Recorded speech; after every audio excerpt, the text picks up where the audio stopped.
Hello, good morning. कैसे हैं आप सब? तो स्वागत है आपका मेरे चैनल पे। मैं हूं एडवोकेट पल्लवी पाठक और जैसा कि मैं अपने प्रीवियस वीडियोस में बता रही थी, पार्ट ए हो चुका, पार्ट बी हो चुका और आज है पार्ट सी यानी कि जजमेंट का दिन। अगर आप सब मेरे वीडियो से जुड़े हुए हैं तो आप लोगों को पता होगा कि मैं एफआईआर से लेके चार्जशीट तक और चार्जशीट से लेके कोर्ट तक और कोर्ट में जो भी प्रोसीजर होता है उसमें क्या क्या चीज़ें बताई जाती हैं वो सारी अपने प्रीवियस वीडियो में बता चुकी हूँ। और आज बारी थी पार्ट सी यानी कि जजमेंट की। तो जजमेंट कैसे होता है, कहाँ होता है, कौन करता है और उसका पूरा प्रोसीजर क्या है, प्रक्रिया क्या है, आज मैं बहुत ही सरल शब्दों में उसको बताने वाली हूँ। तो बने रहिए मेरे वीडियो में। और हाँ, अगर आपको मेरा वीडियो यूज़फुल लगता है, आपको बेनिफिशियल लगता है तो प्लीज़ मेरे वीडियो को सब्सक्राइब कीजिए और बेल आइकन को भी दबाइए ताकि मैं अपना नेक्स्ट वीडियो जब भी अपलोड करूं तो आप लोगों को उसका नोटिफिकेशन मिल सके। जैसा कि आप सब जानते हैं कि बहस पूरी होने के बाद जजमेंट का दिन आ जाता है। तो जजमेंट कैसे होती है? बहस पूरी हो जाती है, दोनों पक्षों को मजिस्ट्रेट साहब बहुत अच्छे से सुनते हैं, परखते हैं, दोनों पक्षों को बराबर पहलू में रखते हुए वो एविडेंसेस एंड जो भी गवाह सबूत जो भी रहता है, साक्ष्य रहता है, उन सभी को मद्देनज़र रखते हुए अपना जजमेंट सुनाते हैं।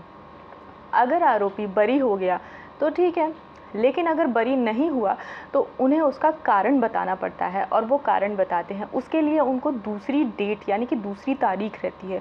अब उस समय वो उसे कंटेम्प्ट तो कर देते हैं कि हाँ आप इसमें आरोपी पाए जाते हैं, लेकिन अगली तारीख में आपको सज़ा मुहैया की जाएगी और अगली तारीख के लिए मुहैया करके जज साहब अगली डेट दे देते हैं।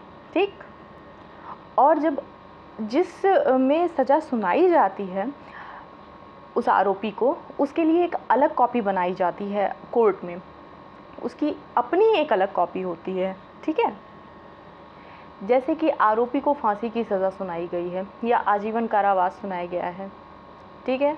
और फिर क्या होता है, इसमें भी एक अलग प्रोसीजर होता है। ऐसा नहीं कि मजिस्ट्रेट साहब ऐसे डायरेक्ट उनको फांसी की सज़ा या उनको कोई भी सज़ा दे दिए और वो जेल चले गए, नहीं, उसके लिए अलग अलग प्रोसीजर होता है।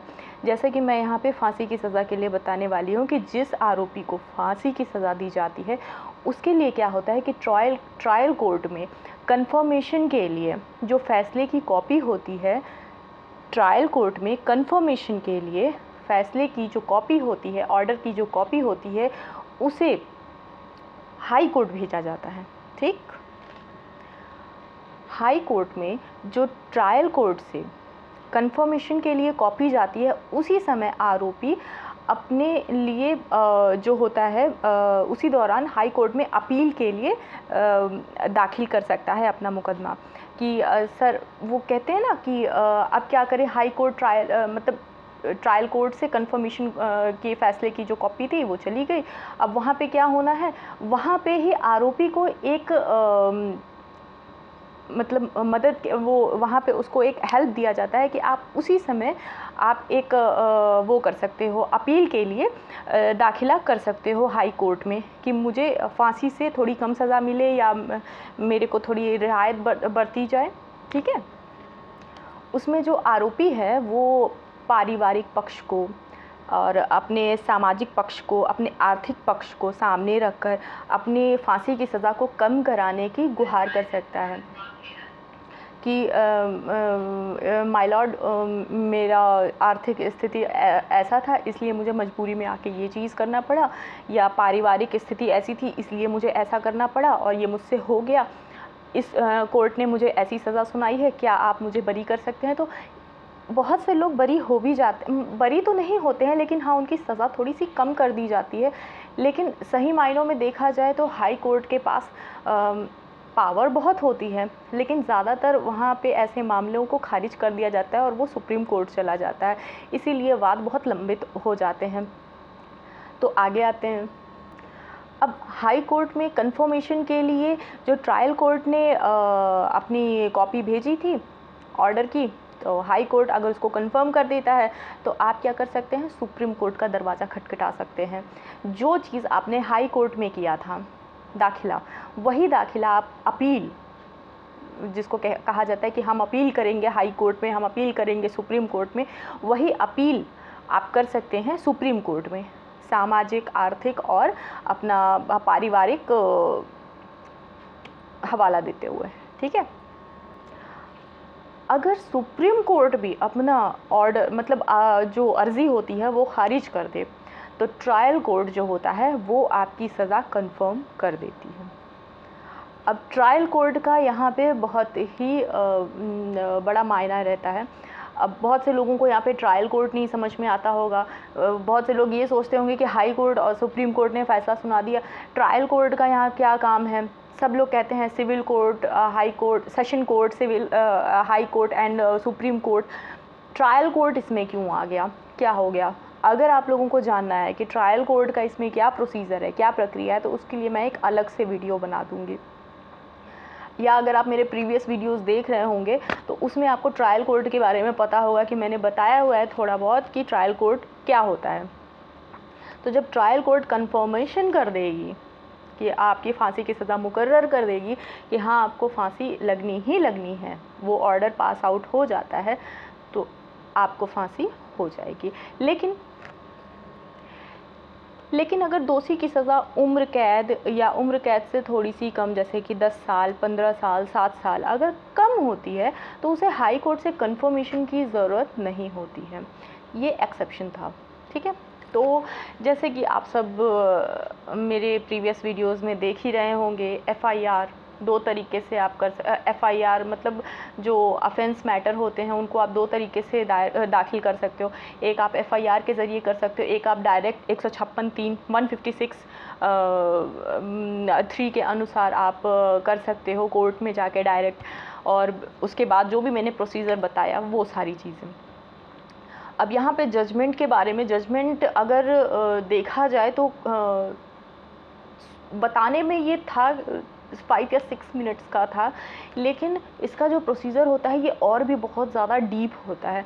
मैंने आप लोगों को उतना डीप नहीं बताया, सिर्फ ऊपर ऊपर से बताया है कि हाँ अगर ट्रायल कोर्ट में अगर ऐसा फ़ैसला हो जाता है तो फिर वो हाई कोर्ट जाता है, हाई कोर्ट में ये चीज़ अगर नहीं होता है तो वहाँ से आप अपील कर सकते हो सुप्रीम कोर्ट के लिए। बिकॉज़ जो भी प्रोसीजर होता है वो वकील करता है, आपको नहीं करना है।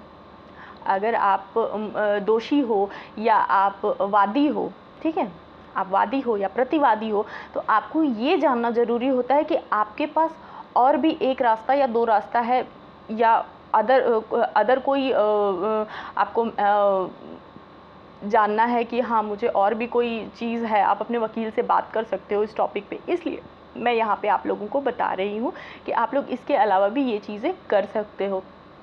जब तक सुप्रीम कोर्ट का फ़ैसला नहीं आ जाता तब तक आप अपील कर सकते हो, सेशन कोर्ट से हाई कोर्ट, हाई कोर्ट से सुप्रीम कोर्ट। लेकिन अगर सुप्रीम कोर्ट अगर अपना आखिरी फ़ैसला सुना देता है तो उसके बाद आप उससे ऊपर कुछ भी नहीं होता है। सुप्रीम कोर्ट का फ़ैसला अंतिम माना जाता है और वही फ़ैसला आखिरी होता है। तो उसके बाद अगर आप चाहो कि मैं कोई और प्रोसीजर हो या कुछ और करके मैं बरी हो जाऊं या बेल मिल जाए या फिर मैं कुछ कर लूं अलग से, तो नहीं, सुप्रीम कोर्ट के बाद कोई भी फ़ैसला नहीं होता, उसका फ़ैसला अंतिम होता है और जो भी वहाँ का फ़ैसला होता है वो सर्वोपरि होता है। तो मैं सोचती हूँ कि जितने भी लोगों को डाउटफुल लग रहा था, और बहुत से यूट्यूब चैनल पे बहुत ही लीगल लैंग्वेज में ये सारी चीज़ें बताई जाती हैं और समझ में नहीं आता बहुत से लोगों को। अगर मेरा वीडियो आप लोगों को ज़रा सा भी बेनिफिशियल लग रहा हो, आप लोगों को अगर 10% भी आपके लिए फ़ायदा पहुंचा रहा हो, तो प्लीज़ मेरे चैनल को सब्सक्राइब कीजिए ताकि मैं और भी लोग मेरा चैनल देख सकें और मैं उनकी हेल्प कर सकूं। कोई भी क्वेरी हो, कोई भी क्वेश्चन पुट अप करना है, आप मुझे मैसेज बॉक्स में आके मुझसे पूछ सकते हैं। मैंने अपना कॉन्टैक्ट नंबर भी दिया हुआ है। अगर आप लोग पर्सनली भी बात करना चाहते हैं फ़ोन पे तो आप लोग बात कर सकते हैं, पुराने केसेस हों, उसमें आप लोग किसी भी तरह की कोई भी इंफॉर्मेशन चाहते हो, मैं आप लोगों की पूरी हेल्प करूँगी, और without any cost, without any fee. मैं आप लोगों से कोई पैसा नहीं लूँगी, ये सब कुछ मैं आप लोगों के लिए फ्री करूँगी। तो अगर आप लोग चाहते हो कि मैं आप लोगों की मदद करूं, तो प्लीज़ मेरे चैनल को सब्सक्राइब कीजिए और जितना ज़्यादा से ज़्यादा हो सके शेयर कीजिए, क्योंकि बहुत से ऐसे लोग हैं जो वकीलों से बात करना चाहते हैं लेकिन डरते हैं कि पैसा ज़्यादा लगेगा, या मुझे वकील साहब से पूछने में घबराहट हो रही है। तो आप डायरेक्ट मुझसे पूछ सकते हैं। मैं आप लोगों को बताऊंगी कि आप लोगों का कितना पैसा खर्च होगा, आप इसके आगे क्या कर सकते हैं। अगर 5 साल पुराना मुकदमा है, 10 साल पुराना मुकदमा है, या आप अपना मुकदमा दायर करवाना चाहते हैं, क्या प्रोसीजर होगा, किस टॉपिक से है, क्या है, आप अपनी सारी डिटेल्स भेजिए, केस डिटेल्स, मैं उसे पढ़ूंगी और फिर आप लोगों को उसका रिप्लाई करूंगी। तो अगर आप लोगों को मेरा वीडियो एंड मेरा ये जो मेहनत है, अगर आप लोगों को पसंद आ रही है, तो प्लीज़ मेरे चैनल को सब्सक्राइब कीजिए और जितना ज़्यादा से ज़्यादा हो सके शेयर कीजिए। Thank you very much.